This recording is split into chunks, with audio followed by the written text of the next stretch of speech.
बिस्मिल्लाहिर्रहमानिर्रहीम। अज़ीज़ तलबा व तालिबात, जैसा कि आपको मालूम है कि हम अपने फार्माकोलॉजी के सेकंड चैप्टर पे हमारी डिस्कशन चल रही है। तो उसमें हमारे पास मेनली डिस्कशन के लिए हमने अपना पेरेंटल रूट्स पे हम डिस्कस कर रहे थे।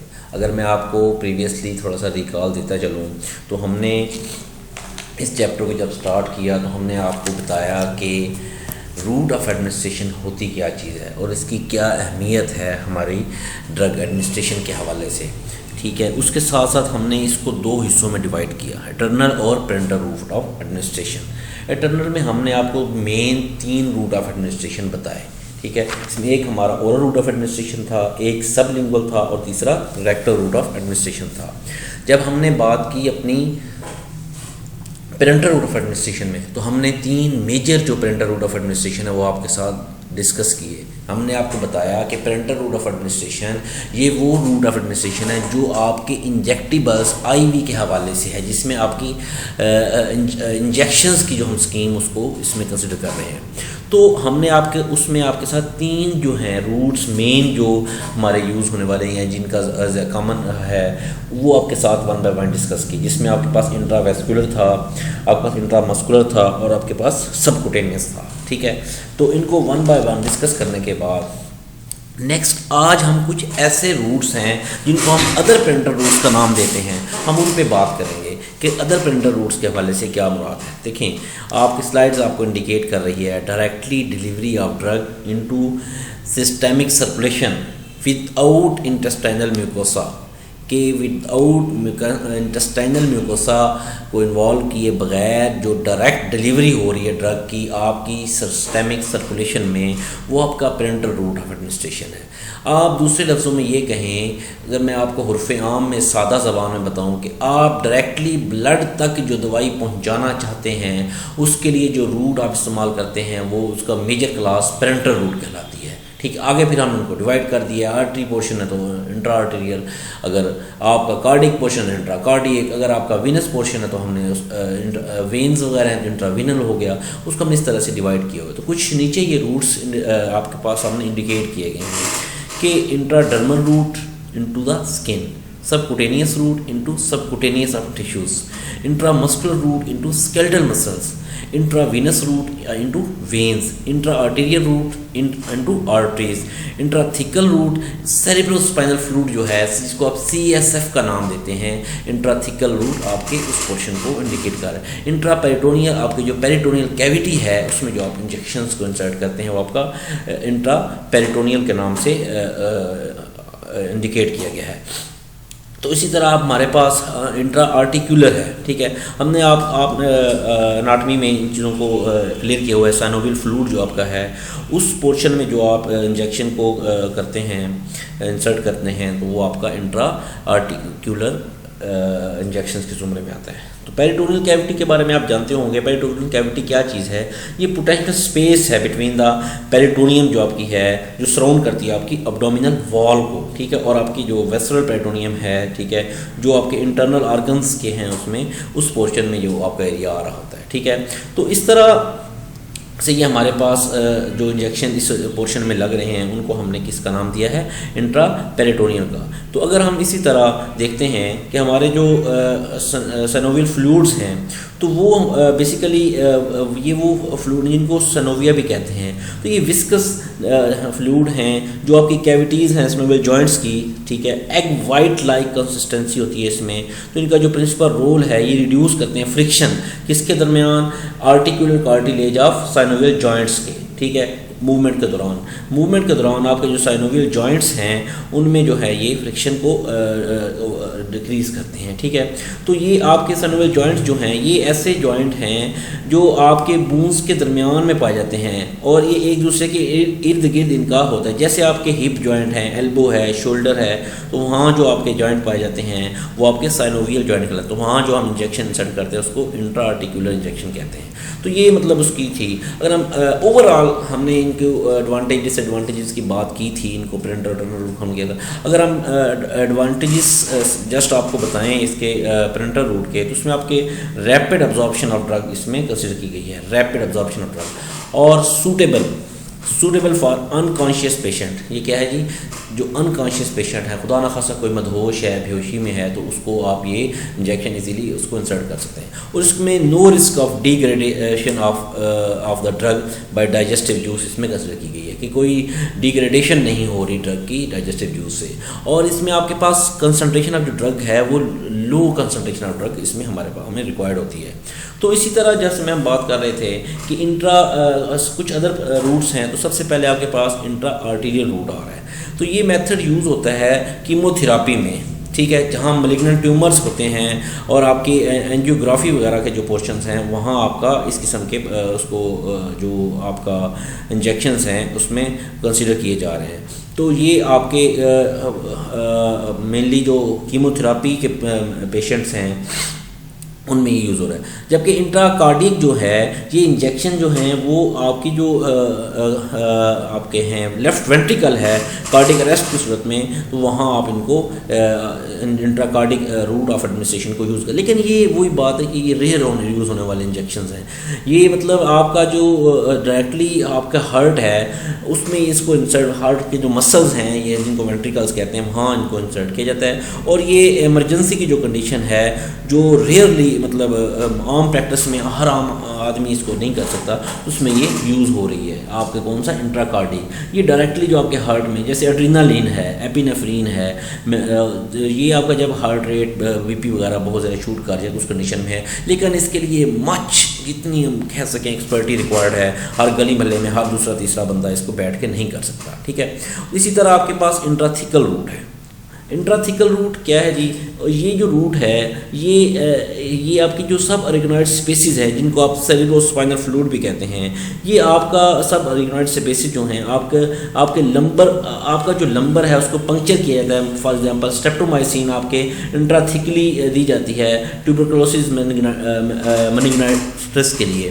तो देखें इंट्राथिकल रूट जो है इसमें सब अरेगनॉइड स्पेस उसमें किया, जैसे पिछली स्लाइड में आपको बताया गया वन लाइनर के तौर पर कि जो आपका इंट्राथिकल है वो CSF पोर्शन में इंसर्ट किया जाता है। इंजेक्शन जो अप्लाई किया जाता है lumbar puncture for spinal anaesthesia and for diagnostic purpose. This technique जो है ये स्पेशल प्रिकॉशंस हैं इसके लिए। ये वही बात जैसे मैंने ऊपर इंट्राकार्डिक की है, इंट्राथिकल के लिए भी वही बात है कि इनको हर आम आदमी इसको बैठ के ये नहीं कर सकता, ठीक है, इसके लिए अलग आपको वो चाहिए। तो ये जो रूट ऑफ एडमिनिस्ट्रेशन है इसमें इंजेक्शन को स्पाइनल जो कनाल आपकी जो स्पाइनल कॉर्ड जिसको सब अरेगनॉइड स्पेस कहा जाता है उसके ज़रिए आपके सेरेब्रोस्पाइनल फ्लूइड तक पहुंचती है। और ये जो आपके स्पाइनल एनेस्थीसिया के तौर पर या कीमोथेरापी या पेन मैनेजमेंट में इस किस्म की टेक्निक्स इस्तेमाल की जाती हैं। तो इसके बाद हमारे पास है ये हमारे पास next intra bone marrow injection है, ठीक है। तो इंट्रा बोन मैरो इंजेक्शंस जो आपके हैं वो इंट्रोड्यूस किए जाते हैं आपके बोन मैरो कैविटीज़ में। फॉर एग्जांपल ये जो इंजेक्शन है मेनली यूज़ होते हैं आपके डायग्नोस्टिक पर्पस के लिए, डायग्नोस करने के लिए आपके किसी पोर्शन को जो आपके हेमाटोलॉजिकल डिसऑर्डर्स हैं जिसमें, तो उसमें आप इंट्रा बोन मैरो जो है वो उसको यूज़ करते हैं इस किस्म के इंजेक्शन को।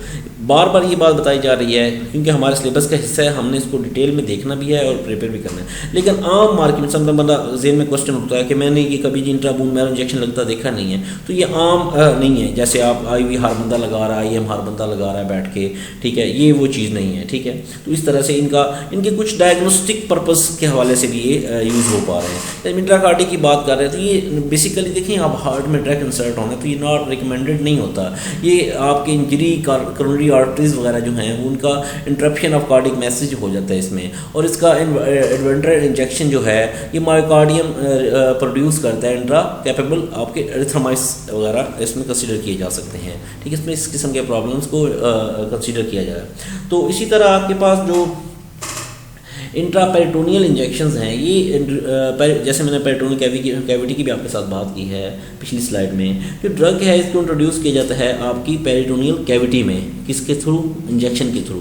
पेरिटोनियल कैविटी क्या है, आम अल्फाज में अगर बताऊँ तो पेरिटोनियल कैविटी ये वो कैविटी है जो सराउंड करती है आपकी एब्डोमिनल कैविटी को, ठीक है। तो ये आपका जो है ट्रांसपेरेंट मेम्ब्रेन जो है like walls of abdominal cavity जो है उसको ये उस पोर्शन को ये कंटेन कर रहा है और उस पोर्शन में जो इंजेक्शन आपका इंसर्ट किया जाता है वो उसको आप इंट्रापेरिटोनियल इंजेक्शंस का नाम देते हैं, ठीक है। तो आप इसमें अगर देखा जाए तो हमारे पास नेक्स्ट है इंट्राप्लूरल इंजेक्शन। तो इंट्रा प्लूरल इंजेक्शन में ड्रग जो है उसको इंट्रोड्यूस किया जाता है आपकी प्लूरल कैविटी में, ठीक है, जो डायरेक्टली एज एन आपका एम्फीमा जो है उसमें इसको कंसिडर किया गया है। तो प्लूरल कैविटी कौन सी है? ये फ्लूइड है, जो फ्लूइड फिल स्पेस है आपकी दोनों पल्मोनरी प्लूरा लंग्स के जो आपके पल्मोनरी हैं प्लूरास हैं उसके दरमियान जो स्पेसेस हैं उस में इंसर्ट किया जाता है। तो पेंसिलिन इन सलाइन जो है वो इंजेक्ट की जाती है आपकी प्लूरल कैविटी में। इसी तरह आपके पास इंट्रा आर्टिकुलर इंजेक्शंस हैं। तो अगर इंट्रा आर्टिकुलर इंजेक्शंस को आप देखें तो इंट्रा आर्टिकुलर इंजेक्शंस वो आपके सर्टेन ड्रग्स कार्टिकोस्टेरॉइड्स जो है उनको इंजेक्ट किया जाता है आपके पेनफुल और इन्फ्लेम जॉइंट्स में। जिन जॉइंट्स में आपको पेन हो रहा है या जहां आपको इन्फ्लेमेशन वगैरह का आंसर है आपके पास, तो उसमें उन जॉइंट्स में आप इंट्रा आर्टिकुलर इंजेक्शंस को है वो इंसर्ट करते हैं। अगर हम देखते हैं इंट्राडर्मल इंजेक्शंस के हवाले से, तो ये जो इंजेक्शन है ये यूज़ होता है for the introduction of drug between the layers of the skin. आपकी जो स्किन की लेयर हैं उनके लिए यूज़ हो रहा है intradermal. Most often use for PPD. PPD क्या है? ये टेस्ट है जो यूज़ होता है डिटेक्ट करने के लिए आपकी ट्यूबरक्लोसिस को डिटेक्ट करने के लिए टेस्ट किया गया है जिसको आप पीपीडी का नाम देते हैं। तो ये जो इसमें मेनली कंसिडर किया गया है कि ये स्किन टेस्ट के नाम से या उसके नाम से ये आपको मार्केट में अवेलेबल है या मार्केट की जो आपकी अंडरस्टैंडिंग्स हैं उसमें है। तो ये जो पीपीडी है ये प्यूरिफाइड प्रोटीन डेरिवेटिव है। मतलब ये इसका जो अब्रीविएशन है प्यूरिफाइड प्रोटीन डेरिवेटिव। तो इनर एस्पेक्ट जो है इसके 4 आर्म में इंसर्ट किया जाता है। नीडल का जो साइज़ है 25 to 27 गेज का उसमें किया गया है और 1/2 to 1/2 to 5/8 इंच जो है उसका नीडल किया गया है और इंसर्ट किया नीडल 15 एंगल पे। आपको याद होगा लास्ट लेक्चर में जब हमने आपको तमाम जो आपके रूट्स थे उनको 1 by 1 के एंगल्स के हिसाब से बताया था कि कौन सा किस एंगल पे कंसिडर किया जा रहा है। तो इंजेक्शन जो है made just below the outer layer of the skin, आपकी जो स्किन की आउटर लेयर है उसमें किया जा रहा है। अगर injection does not form a well और if bleeding is noted the injection was probably too deep and should be repeat किया जाता है, इसमें कंसिडर किया गया। तो ये आपका पेरेंटल रूट के हवाले से थे। कुछ हमारे पास अब मिसलिनियस रूट्स हैं जिसमें हमारे पास मेनली इनहेलेशन रूट आ रहा है। तो इनहेलेशन रूट जो है इसमें आपके जो वोलेटाइल लिक्विड्स हैं, वोलेटाइल लिक्विड से क्या मुराद है कि जो वेपर बन के हवा में जा सकते हैं। तो उसमें मेनली आपके पास ईथर है, हेलोथेन है, गैसेस है, नाइट्रस ऑक्साइड है जो एडमिनिस्टर की जाते हैं inhalation to produce general anaesthesia. तो इसके अगर एडवांटेजेस और डिसएडवांटेजेस की बात करते हैं तो ये डायरेक्टली एडमिनिस्टर किया जाता है आपकी रिस्पेक्टिव है। तो डायरेक्टली एडमिनिस्टर किया जाता है और ड्रग जो है वो ड्रग या गैसेस जो हैं और एयरोसोल जो है रैपिडली टेक अप होता है आपके या एलिमिनेट हो जाता है। तो इसका अगर डिसएडवांटेज देखा जाए तो स्पेशल अपरेटस इसके लिए नीड होते हैं, जैसे मतलब आपने इनहेलर्स वगैरह मार्केट में अवेलेबल देखे हैं। और जो ड्रग है must B non irritant conscious patient, जो पेशेंट कॉन्शियस है उनके लिए ड्रग जो है वो नॉन इरिटेंट होनी चाहिए। तो ये जैसे मैं बात कर रहा था गैसियस एंड वोलेटाइल एजेंट्स और एयरोसोल्स वगैरह इसमें कंसिडर किए जाते हैं। सॉलिड्स एंड लिक्विड जो हैं वो एक्सक्लूड होते हैं अगर लार्जर दैन 20 माइक्रोन इसमें आ रहा है। तो पार्टिकल इम्पैक्ट जो है माउथ में और थ्रॉट में उसमें उसकी कंसनट्रेशन आ रही है। स्मॉलर दैन 0.5 माइक्रोन जो है वो नॉट रिटेंड इसमें किए गए हैं। लार्ज सरफेस एरिया रिक्वायर होता है जो इसका एडवांटेज है।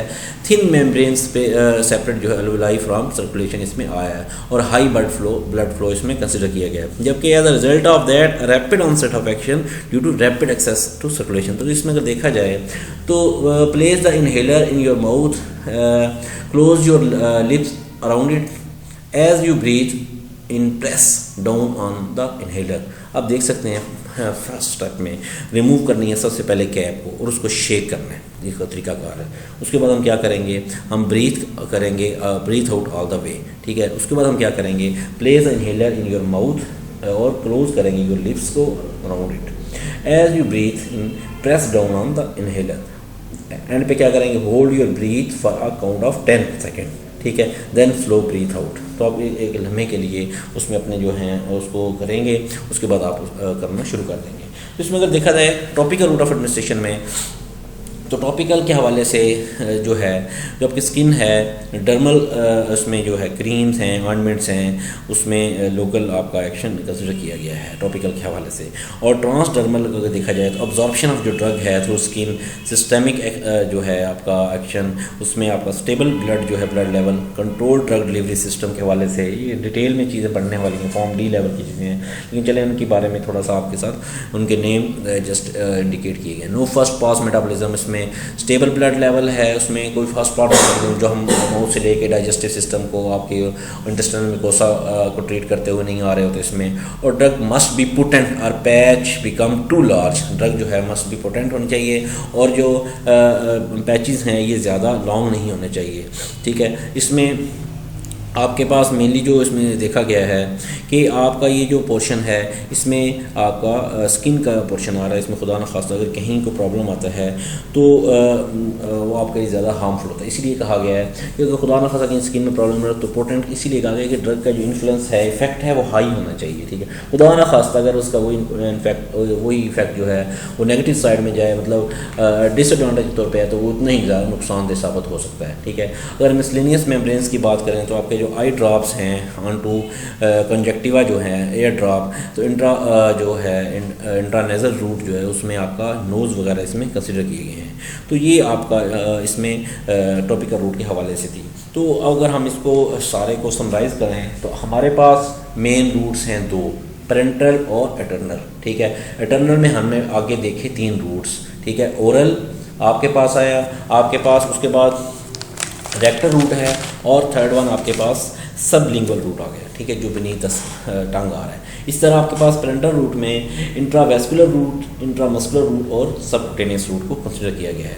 जबकि अदर पेरेंटल रूट को जब हमने देखा उसमें हमारे पास इंट्राकार्डिक रूट आ रहा है, इंट्राथिकल रूट है, इंट्राबोन मैरो है, इंट्रापेरिटोनियल है, इंट्राप्लूरल है, और इंट्राआर्टिकुलर है, और इंट्राडर्मल है, ठीक है। ये जो रूट्स है सारे, ये हमारे रूट्स जो हैं अदर देन द मेन जो हम उसमें कंसिडर कर रहे थे। अगर हम इसको देखते हैं कि आपके जो मसलिनियस में आते हैं, इन्हेलेशन में आपका इनहेल जो वोलेटाइल ऑयल हैं जो आप उसको कंसिडर कर रहे हैं, और जो आपके टॉपिकल के हवाले से आपकी स्किन के ऊपर जो चीज़ें हैं उसमें कर रहे हैं। जैसे ही एंड पे इसको म्यूकोसल मेम्ब्रेन है तो उसमें आपके आई ड्रॉप्स जो है to the conjunctiva ear drops या इंट्रानेजल रूट्स जो है इसमें कंसिडर किया गया है। तो ट्रांसडर्मल पैचेस की जैसे बात हो रही थी, तो जो आपकी अब्जॉर्प्शन ऑफ ड्रग है थ्रू स्किन, इसमें आपके सिस्टमिक एक्शन आ रहा है, तो ये आपके स्टेबल ब्लड लेवल इसमें कंसिडर किया गया है। इसमें कोई फर्स्ट पास मेटाबॉलिज्म या ड्रग जो है मस्ट बी पोटेंट और patch become too large patch, जैसे आपको ये मुझे शोल्डर पे इसमें दिखाया गया है। तो यहाँ तक हमारी ये इस चैप्टर की डिस्कशन कंप्लीट हुई है। तो अब मैं आप लोगों से ये उम्मीद करूँगा कि आप लोग इसको गौर से तवज्जो से सुनेंगे, अगर कहीं कोई कन्फ्यूजन है तो पर्सनली इसमें क्वेश्चन करेंगे। तो नेक्स्ट हमारे पास इंशाल्लाह हम चैप्टर नंबर 3 पे कल बात करेंगे। वो हमारे पास उसमें पैथोलॉजी है, पैथोलॉजी की डेफिनेशन होगी और डिफरेंट नेक्स्ट डेफिनेशंस हैं, उनको daily dose, total dose, single dose, loading dose, maintenance dose और मीडियम इफेक्टिव डोज और टॉक्सिक डोज, फेटल डोज। इंशाल्लाह हम इस पर बात करेंगे, इनको डिटेल में आपके साथ शेयर करेंगे, क्योंकि ये 1-2 लाइन डेफिनेशंस हैं जो आम इसमें आपके पास आ जाती हैं। इसमें हमारे पास आगे कैलकुलेशंस भी हैं, लेकिन उनका हम वेरी नेक्स्ट उसमें करेंगे। तो ये अभी मैं आपको यही कहूँगा कि इस वक्त हमारे पास ऑलमोस्ट हमारे पहले 2 चैप्टर कंप्लीट हो गए। तो आप लोग कोशिश करें कि इन 2 चैप्टर्स को एक दफ़ा आप इसको समराइज़ करें, अपने कंप्लीट लेक्चर उसमें काउंट करें और उनको पूरे को आप एक दफ़ा अपना सेल्फ एनालिसिस करें कि आया कि हमने अपने 2 चैप्टर्स जब कंप्लीट किए तो इसमें हमें फ़ायदा क्या हुआ, नुकसान क्या हुआ, कुछ हासिल हुआ, कुछ नहीं हुआ। क्योंकि मैंने ये नोट किया है कि आपकी क्लास में से सिर्फ एक बच्चे ने क्वेश्चन किया है कुछ दिन पहले, सिर्फ एक क्वेश्चन अभी तक आया है। तो ये मतलब बड़ी अलार्मिंग कंडीशन है कि या तो आप लोगों को इन चीज़ों की समझ नहीं आ रही या आप लोग इसको वेटेज नहीं दे रहे, कहीं ना कहीं कोई प्रॉब्लम। बहुत थोड़ी मिकदार में और बहुत डिटेल में आपके साथ चीज़ें डिस्कस की जाती हैं, ताकि कहीं ये ना हो कि आपको, क्योंकि हमारा फिज़िकल कांटेक्ट नहीं हुआ हुआ पहले, तो कहीं आपके लिए कोई चीज़ नुकसान दे या मतलब आप ये ना हो कि आपके सर से गुजर रही है, तो आपके लिए इतनी जो एफर्ट की जा रही है तो आप लोग कम से कम उसमें से रिस्पॉन्स तो आना चाहिए। अब इसके 2 ही मतलब नहीं है, तो आपको बहुत ज़्यादा समझ आ रही है या फिर आपको बिल्कुल समझ नहीं आ रही, या फिर इसका ये मतलब है कि आप लोग ना समझना ही नहीं चाह रहे, आप लोग कोशिश नहीं कर रहे, आप लोगों की उसका हिस्सा ही नहीं है कंसंट्रेशन का, ठीक है। तो बरकफ मैं यही एडवाइस करूँगा कि इसको और से करें, इस वक्त को कीमती जानें, ये चीज़ें दोबारा इस तरह नहीं पढ़ाई जाएंगी, ठीक है। जब हम नेक्स्ट दोबारा हमारी मुलाकात होगी उसमें हम इससे आगे चलेंगे, ठीक है, इस पोर्शन का टेस्ट लेके आगे चलेंगे। तो आप मेहरबानी फरमाकर इसको वेटेज दें, अदरवाइज़ नुकसान के ज़िम्मेदार तो आप खुद होंगे। कि देखें आपके इदारा तो आपको ये फैसिलिटीज़ प्रोवाइड कर सकता है, उन्होंने देखें एक शेड्यूल बना के आप लोगों के लेक्चर प्रॉपरली अपलोड हो रहे हैं, लेकिन आपका रिस्पॉन्स ना आने के बराबर है, ठीक है। तो मैं आप लोगों से ये उम्मीद करूँगा कि आप लोग इन चीज़ों को अपने पल्ले बांधेंगे। अल्लाह ताला आप लोगों को कामयाब करे। गुड लक, अल्लाह हाफिज़।